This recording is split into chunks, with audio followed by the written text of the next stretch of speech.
지난 7월 초에 뉴저지 130 다이노, 아마 루트 130번 도로 옆에 있는 다이노라서 화면이 너무 밝아서 안 보입니다만 130 다이노에 일하던 7년째 일하는 24살의 엘리자베스 우드워드라는 웨이트리스가 있었습니다. 새벽에 손님을 맞으려고 할 때 대단히 지쳐 보이는 두 명의 소방관이 130 다이노에 들어옵니다. 그 소방관 이름은 팀과 폴이라는 친구였습니다. 그들은 들어오자마자 이 집에서 제일 큰 커피와 식사를 주문합니다. 지난밤 웨어하우스의 큰 화재를 진압하느라 밤새도록 불과 싸웠고 이제 24시간 만에 처음 먹는 식사라고 하며 기뻐합니다. 엘리자베스도 TV 뉴스에서 큰 화재가 있다는 것을 알고 있었습니다. 두 소방관은 밤새도록 불을 끄느라 너무나 지치고 고단했습니다. 엘리자베스는 매일같이 다른 사람을 구하기 위해 위험에 뛰어드는 두 소방관을 위해서 뭔가 감사를 표하고 싶었습니다. 수고하는 소방관들에게 아침 식사비를 지불하고 그 체크 비례 액수 대신 감사의 편지를 써서 소방관들에게 줍니다. 여러분은 잘 보이시지 않겠습니다만 Your breakfast is 이렇게 기록이 됩니다. 여러분 주보에 적혀 있습니다. 소방관 여러분들의 식사는 제가 사겠습니다. 모두가 살기 위해 도망쳐 나오는 불 속을 향해 거꾸로 뛰어들어가 사람을 구해내는 그 수고에 감사를 드립니다. 각자 역할은 다르겠지만 여러분들은 모두 용감하고 위대한 분들입니다. 불길을 에너지 삼아 용기를 원동력 삼아 뛰어다니는 당신들은 우리들의 영웅입니다. 수고하셨습니다.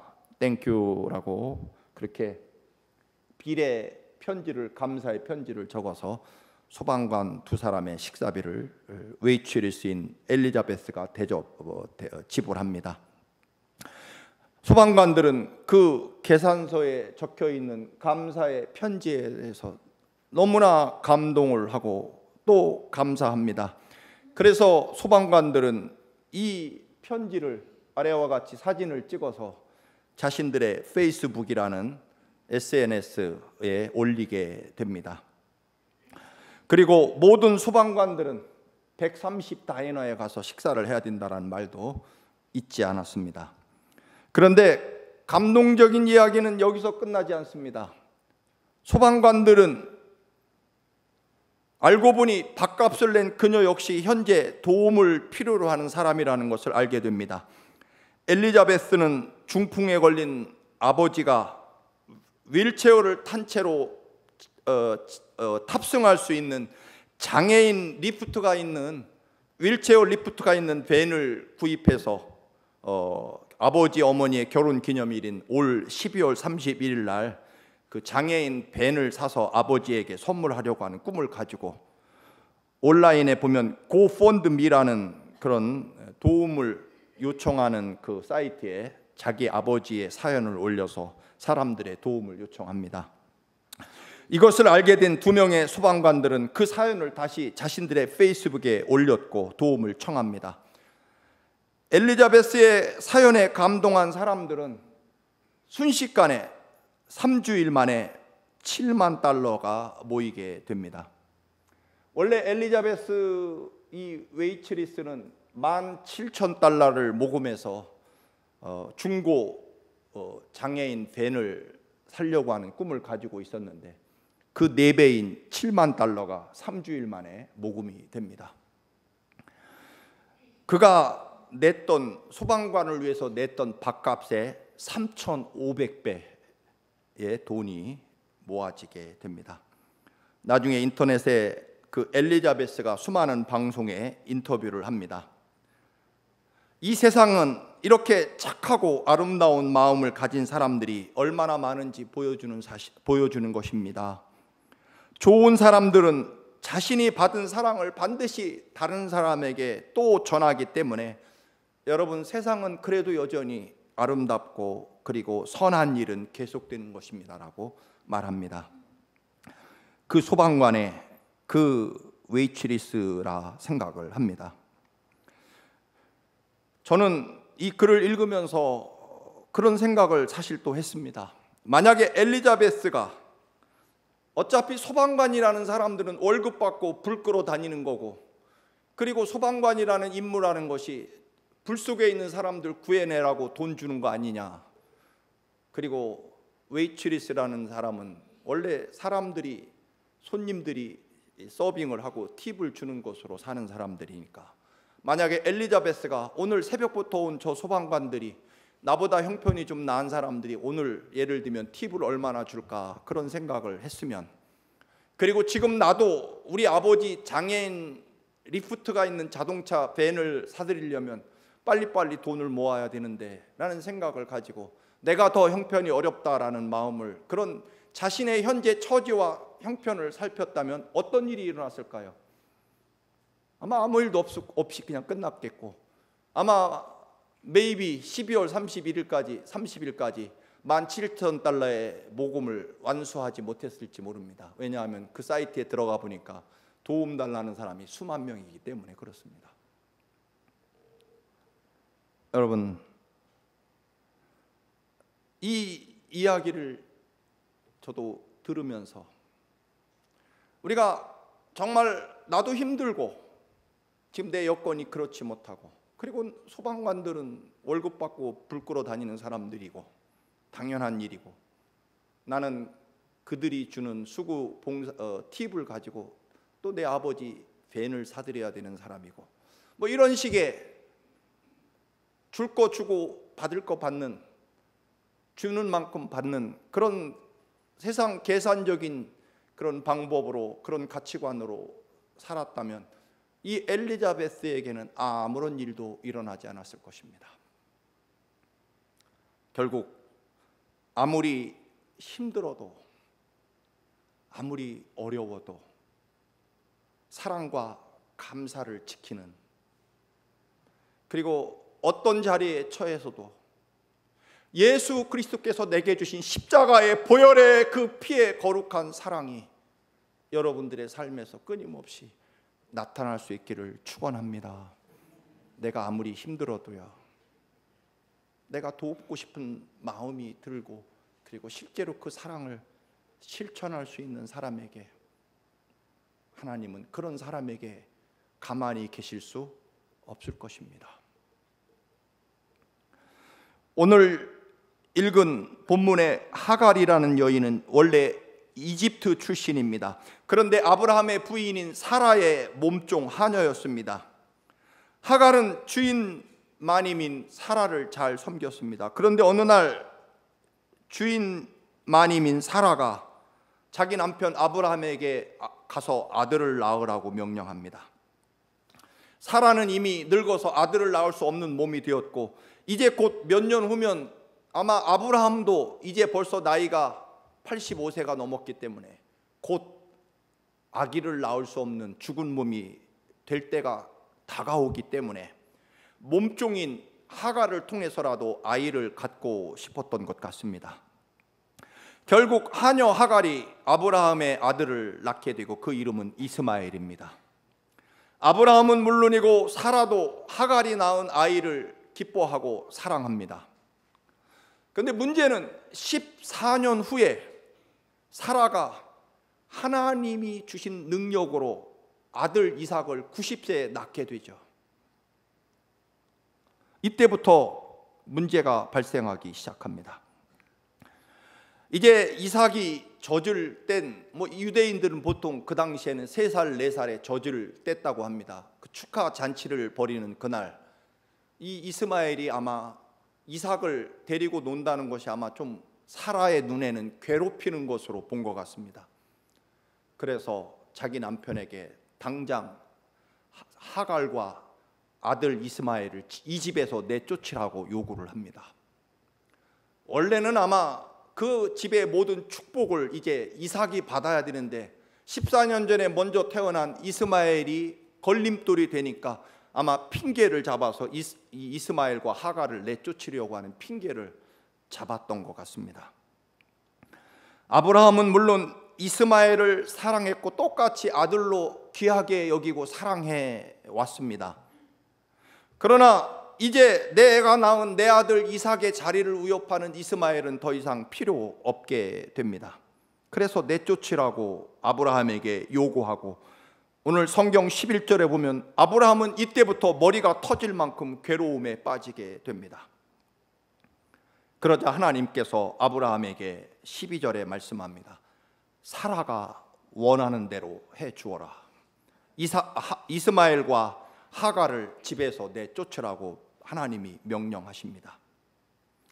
이삭, 즉 사라에게서 태어난 이삭만이 하나님의 큰 위대한 민족을 이루게 되는 복의 근원이 될 것이기 때문이다라고 말씀합니다.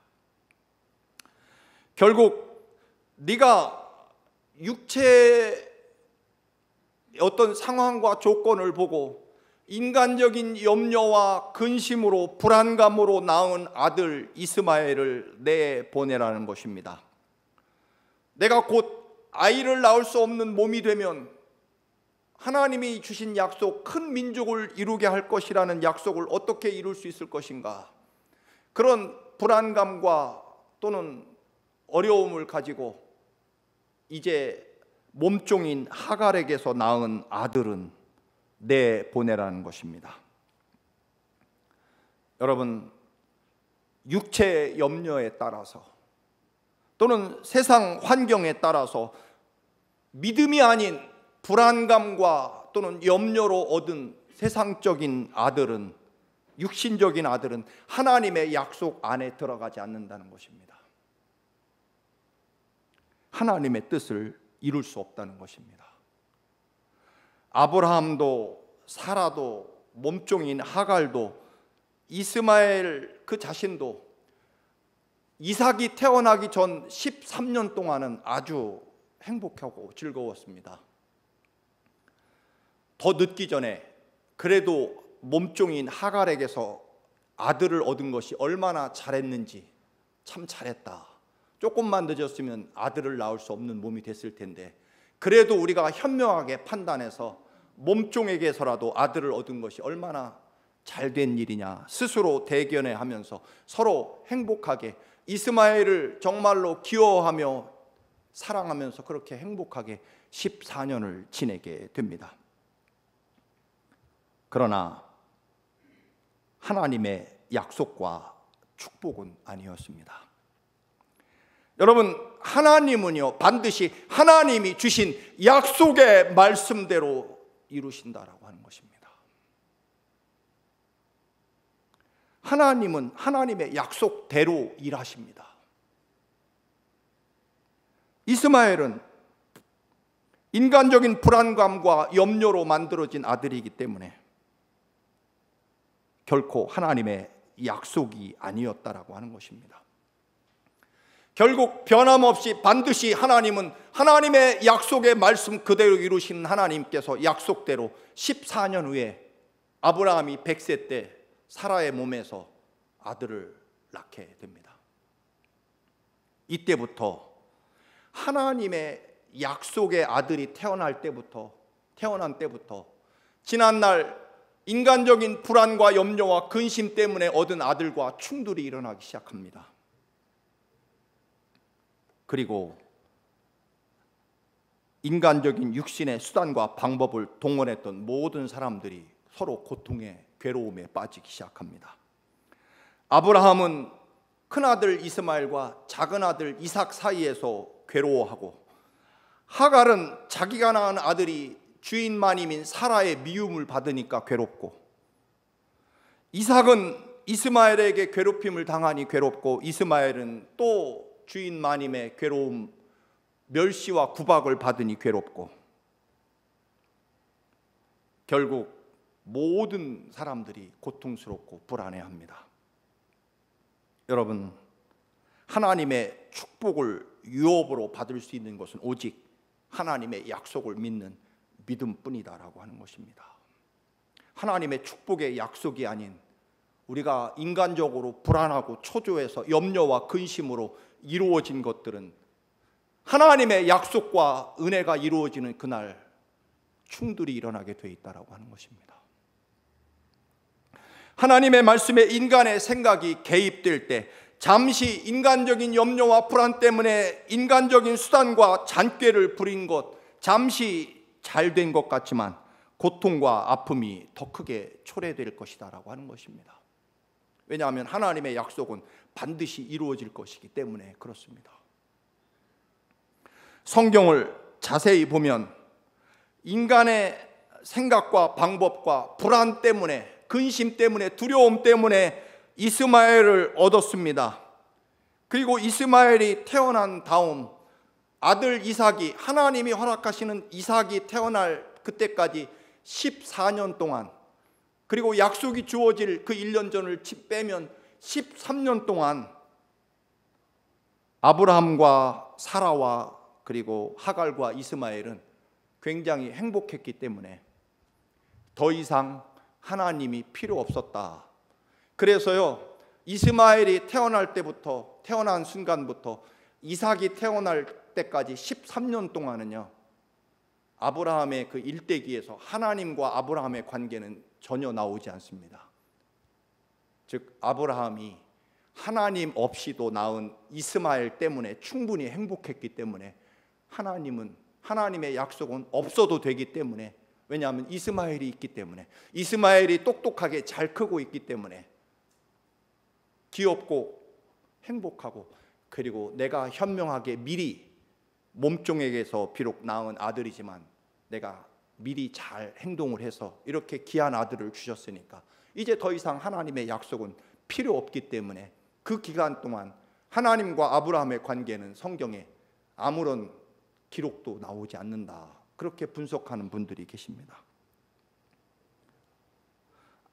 아들 이스마엘의 재롱피는 그를 키우는 재미에 쑥쑥 모록모록 자라는 그 아들의 자라나는 모습에 푹 빠져서 하나님의 약속은 사실 더 이상 필요 없게 되었기 때문에, 하나님 없어도 되기 때문에, 잘 되고 있기 때문에 그 13년 동안 아브라함과 하나님의 관계는 어떤 말씀이나 또는 관계도 일어나지 않습니다. 성경은 그 기간 동안 침묵하고 있습니다. 그런데 100살이 되어 하나님의 약속이 반드시 이루어졌고, 그리고 하나님의 약속대로 하나님의 능력과 축복으로 낳은 아들 이삭이 3살 되어서 젖을 떼기 시작하자 결국 인간의 염려로 낳은 이스마엘과 아들 이삭이 충돌하게 된다. 여러분이 하나님의 약속과 말씀대로 살기로 결심하신 분들입니다. 예수 그리스도의 십자가의 보혈의 피로 구원받은 하나님의 거룩한 백성들입니다. 그렇다면 여러분이 그저 육신의 욕망과 또는 세상적인 불안과 두려움으로 얻은 수단과 방법으로 이룬 것들은 결국 추방될 것이다 라고 하는 것입니다. 우리가 하나님의 아들이라면. 말씀드린 대로 11절에 보면 하갈과 이스마엘을 이 집에서 쫓아내라고 하는 사라의 요청이 있을 때 아브라함은 괴로워서 죽을 지경이었습니다. 그만큼 이스마엘을 사랑했고 그리고 진정한 아들로 대했기 때문입니다. 이스마엘이 미워서가 아니라 이스마엘도 사랑했고 또 태어난 하나님이 주신 아들 이삭도 소중했기 때문에 그 두 사이에서 죽을 지경이었다. 그리고 실제로 이스마엘은요, 아브라함이 죽어서 장례식할 때 그 먼 나라에서 와서 아브라함의 장례식에 함께 장례식을 치르는 장면이 창세기 26장에 나옵니다. 결국 사랑하는 성도 여러분, 우리들의 삶 속에서 우리가 하나님의 백성이라고 한다면 하나님의 약속과 축복이 아닌 것은 결국 추방될 것이다. 하나님의 약속하신 바다의 모래알보다 하늘의 별보다도 많은 민족을 이루게 할 것은 반드시 사라의 몸에서 태어난 하나님이 허락하신 약속의 자녀일 때만 가능하다라고 하는 하나님의 분명한 말씀이 선포되어 있음에도 불구하고 내가 아들을 낳을 수 없는 몸이 될까 봐 불안과 두려움에 기다리다 못해 결국 인간적인 방법으로 낳은 아들, 그래서 13년 동안은 아주 행복하게, 내가 참 잘한 것처럼 행복하게 하나님 없이도 잘 살 수 있었습니다. 그러나 여러분, 하나님의 약속은 기필코 이루어지기 때문에 그날이 오면 괴로움이 시작될 것입니다. 아브라함이 아침 일찍 일어나 마른 빵과 물이 든 가죽 부대를 하갈의 어깨에 메어주고 집에서 결국 쫓아냅니다. 하갈은 고향 이집트로 가려고 하다가 브엘세바 광야에서 길을 잃고 결국 먹을 것이 떨어지고 물이 떨어져 갈증으로 아들이 이제 죽어가기 시작합니다. 하갈은 아들의 생명을 조금이라도 연장시키려고 떨기나무 그늘에 이삭을 눕혀놓고, 그리고 서로 마주보며 아들과 엄마 하갈이 서로 오늘 성경에 보면 통곡하며 울었다. 왜 울지 않겠습니까? 그리고 아들이 죽어가는 것을 참아 볼 수 없어서 결국 한 200m 떨어진 곳에 가서 아이를 숨어서 보면서 또 통곡합니다. 여러분, 이 절박한 상황을 이해하시겠습니까? 세상에 자식이 죽어가는 것을 바라보는 부모의 마음은 무엇으로 표현할 수 있겠습니까? 사실 자기 주인 마님이 자기가 아브라함과 동침해서 아들을 낳으라고 명령해서 결국 아들을 낳았더니 이제 와서 내쫓다니 억울해도 이렇게 억울할 수가 있겠습니까? 그러나 여러분, 우리가 인생을 살아가면서 어려움을 당할 때가 참 많습니다. 사실 하갈의 잘못은 하나도 없습니다. 그러나 인생이라고 하는 것이 이렇게 전혀 얼토당토하는 억울한 누명과 또는 모욕과 멸시를 당하며 고통에 빠질 때가 있습니다. 앞길이 보이지 않고 막막한 절벽과 같은 상황 속에 우리가 처합니다. 너무나 억울해서 어떻게 해보아야 되지만 그 억울함과 절망은 너무 커서 아무것도 할 수 없는, 마치 몸부림치면 칠수록 점점 더 깊은 수렁으로 빠지는 전혀 희망이 없는 죽음의 상황을 우리가 만날 때도 있을지 모릅니다. 더군다나 나는 그렇다 치고 이제 17살이 된 다 키워놓은 그 멋진 자식이 자기 눈앞에서 목말라 굶어 죽어가는 모습을 더 이상 지켜볼 수는 없었을 것입니다. 그러나 엄마로서 아무것도 할 수 없는 그 막막한 사막 광야, 그래서 차마 죽어가는 아들을 볼 수 없어서 멀리 떨어져 통곡하는 어머니의 모습을 봅니다. 그러나 여러분, 하나님은 비록 약속의 아들은 아니었지만 하갈과 이스마엘의 죄가 없기에, 잘못이 없기에 이스마엘의 울음소리, 죽어가는 그 어린아이의 신음소리를 하나님은 들으시고 반드시 그에게도 큰 민족을 이루겠다고 약속해 주십니다. 억울하게 죽어가는 아들의 모습을 보고 대성통곡하는 엄마의 울음소리도 하나님이 들으십니다. 여러분, 어렵고 힘드시고 진퇴양난에 빠져 계십니까? 혹은 그런 적이 계십니까? 혹시라도 그동안 여러분이 하나님의 거룩한 백성이면서 하나님의 약속대로 살지 않아서, 하나님 아버지의 말씀대로 살지 않아서 아브라함처럼 하갈을 내보내야 되는 그 고통과 괴로움에 빠져 계십니까? 그리고 하갈처럼 죄 없이 광야에 내쫓겨 갈증으로 자기와 아들이 죽어가는 모습을 보며 통곡해야 되는 상황에 있으십니까? 그런데 여러분, 방법이 하나 있습니다. 무엇일까요? 오늘 성경에서 하나님이 이스마엘의 울음소리와 신음소리를 들으셨다라고 말씀합니다. 물론 하갈의 통곡소리, 아들을 지켜보며 차마 지켜볼 수 없어서 먼 곳에 떨어져 또 따로 울고 있는 하갈의 눈물을 하나님이 보셨다라고 하는 것입니다. 이렇게 힘들고 어렵고 억울하니까 원망과 미움, 증오, 아마 아브라함에 대한 증오심, 특별히 사라에 대한 미움, 아마 그런 미움과 증오가 하갈의 마음에 가득 아마 눈에서 피눈물이 났을 것입니다. 아들이 죽어가는 것을 차마 볼 수 없어서 떨어져 우는 어머니의 모습 때문일 것입니다. 그러나 여러분, 오늘 사실은 본문을 자세히 보면 사라와 아브라함에 대한 미움과 증오, 그리고 이삭에 대한 미움 때문에 통곡하는 것이 아닙니다. 여러분, 우리가 왜 방법이 없을까요? 우리는 억울하고 원망하고 힘들 때, 절망과 좌절의 자리에 있을 때 끊임없이 우리는 본능적으로 육체적인 원망과 미움과 증오와 그리고 좌절, 실망, 이런 것들만 가지고 가득 채우고 있지 울지 않는다는 것입니다. 도대체 요즘 사람들은 하나님 앞에 가슴을 찢고 우는 일이 없습니다.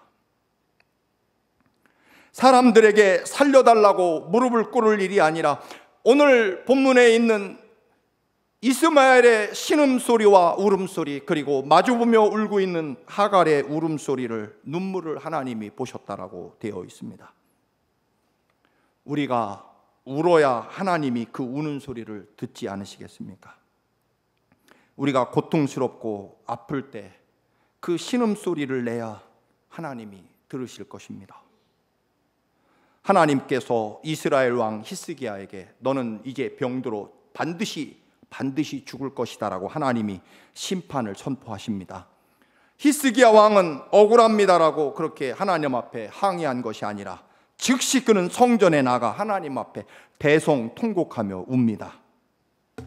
하나님께서 히스기야가 참 훌륭한 왕이었기 때문에 그가 세운 그동안의 공로를 보시고 하나님이 히스기야를 살려준 것이 아니라 성경은 분명하게 말합니다. 열왕기상 20장 5절에 보면 하나님이 이사야 선지자에게 명령하십니다. 너는 가서 히스기야 왕에게 분명히 전하라. 내가 히스기야 왕의 공로나 그동안의 수고를 본 것이 아니라 그의 기도와 눈물을 보고 그를 낫게 할 것이고 3일 후에 하나님의 성전에 올라갈 것이다. 하나님은 히스기야의 그 어떤 것이 아니라 그의 눈물을 보시고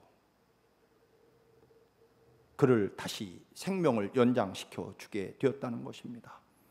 여러분, 우는 것은 결코 약한 것이 아닙니다. 울지 않는다고 해서 강한 것도 절대 아닐 것입니다. 여러분, 성경에서 보면요, 가장 강하고 위대한 사람들이 누구일까요? 성경에 나와 있는 위대한 하나님의 능력과 은혜로 승리를 거둔 사람들의 수없는 이야기들은 결국 하나님 앞에 나와 목에 피가 나도록 부르짖어 하나님께 외친 사람들, 혹은 하나님 앞에 눈물로 통곡한 사람들, 그들이 위대한 하나님의 능력과 축복을 소유했다라고 기록하고 있습니다. 여러분, 우리는 다 부모잖아요. 부모가 가장 힘들고 아플 때는 언제입니까? 자식의 눈물과 통곡 소리와 신음 소리를 들을 때 세상의 그 어떤 부모도 세상에서 정말 가장 힘들고 자식의 몇 배 가슴이 찢어지는 거죠. 하나님도 마찬가지입니다. 하나님이 여러분의 아버지가 되십니까? 예수 그리스도가 여러분의 십자가에 피 흘려 죽으신 주님이 여러분의 아버지이십니까? 우리의 통곡 소리와 신음 소리를 들을 때 하나님이 견디지 못하십니다. 그리고 우리는 그때 하나님의 능력과 은혜가 임하기 때문에 가장 강력한 하나님의 능력과 은혜를 소유하게 된다라고 하는 것입니다. 하갈이 눈물을 흘릴 때 그 눈물이 하갈의 눈에 가리워졌던 아브라함이나 사라나 또는 이삭에 대한 미움과 증오, 분노를 벗겨내고, 그가 울고 났을 때 그의 눈을 가렸던 미움과 증오와 분노가 벗겨지고 하나님이 준비하신 옆에 샘물을 보게 되었다. 그래서 그 샘물을 퍼다가 가득 채워서 아들에게 먹이고 아들을 살려내서 이집트로 가서 아들을 장가 보내고 큰 민족을 이루었다. 여러분, 우리가 하나님 앞에 적어도 문제 해결을 받지 못하는 이유는 내 가슴을 찢지 않기 때문입니다. 그리고 하나님 앞에 진정으로 통곡 소리를 내며 마음으로 울지 않기 때문일 것입니다. 울기만 한다면 하나님이 견디지 못하시고 눈을 밝히셔서 하나님이 준비하신 샘물을 보게 하실 것입니다. 샘물은요, 만들어진 게 아닙니다. 성경에 보면 원래 그 옆에 준비되어 있었는데 사라에게 보이지 않았습니다. 사라가 하나님 앞에 눈물로 통곡했을 때 그의 눈이 밝아져서 샘물을 보게 되었다. 성경은 분명하게 말씀하고 있습니다. 샘물이 새로 생긴 것이 아니라, 먼 데 있는 것이 아니라, 샘물은 바로 하갈 곁에 있었다는 것입니다. 분노와 미움과 증오심 때문에 눈이 가리워져서 하나님이 예비하신 축복을, 그 생명수를 보지 못한 거죠. 여러분, 우리가 가슴을 찢고 하나님 앞에서 마음으로 울 때, 가능하다면 정말로 여러분의 눈에서 예수 그리스도의 십자가 앞에 내가 얼마나 큰 죄인이며 또 얼마나 큰 사랑을 받고 있는지를 가슴을 찢어 마음을 찢어 눈물을 흘릴 때 비로소 하나님이 예비하신 상상할 수 없는 위대한 축복과 영광을 여러분 볼 수 있게 됩니다. 왜냐하면 하나님은 언제나 우리와 동행하시고 우리와 함께 하시고 우리를 사랑하시는 분이기 때문입니다. 아마도 하갈은 사라와 아브라함과 이삭에 대한 미움과 증오심을 벗겨냈을 때 비로소 하나님의 영광을 보게 되었을 것입니다. 사랑하는 성도 여러분, 오늘 서두에서 말씀을 드렸습니다. 그 엘리자베스라는 웨이트리스가 늘 자신의 삶을 기준으로 생각했다면 3,500배 그런 사랑을 받지 못했을 것입니다. 감사하고 싶을 때 감사하고, 아무런 조건 없이 사랑을 베풀 때 베풀을 수 있는, 비록 내 삶이 힘들고 나도 어렵지만 하나님의 백성이라고 하는 것은 이런 가장 어떤 희망도 보이지 않는 그 자리에서 희망을 가질 수 있는 것은 오직 한 가지, 하나님의 마음을 움직이면 되는 것입니다. 무엇으로요? 여러분의 마음을 찢고 하나님 앞에 통곡하며 흘리는 눈물로써, 그리고 하나님을 믿지 못해 불안해서 인간적인 수단과 방법과 사람의 생각으로 동원된 것들을 내보내고, 그렇게 우리가 울면 우리 눈에서 원망과 미움과 증오의 껍질이 벗겨지고, 그리고 하나님의 예비하신 생명수와 축복을 보게 될 것입니다. 여러분, 하나님은 나의 목자시니 내가 부족함이 없으리로다. 그리고 내 잔이 넘치나이다. 사망의 음침한 골짜기에 다닐지라도 주의 지팡이와 막대기가 나를 안위하실 것입니다. 그래서 결국에는 원수들 앞에 잔치상을 차려놓으시고 내 머리에 기름을 부어주실 것입니다. 어떻게요? 어떤 조건과 형편에서도 주님 앞에 마음을 열고 주님을 바라보며 하나님께 여러분의 온 삶과 마음을 쏟아 놓으시기를, 마음을 찢고 우심으로 하나님의 위대한 생명수를 발견하시는 여러분이 되시기를 주님의 이름으로 축원합니다.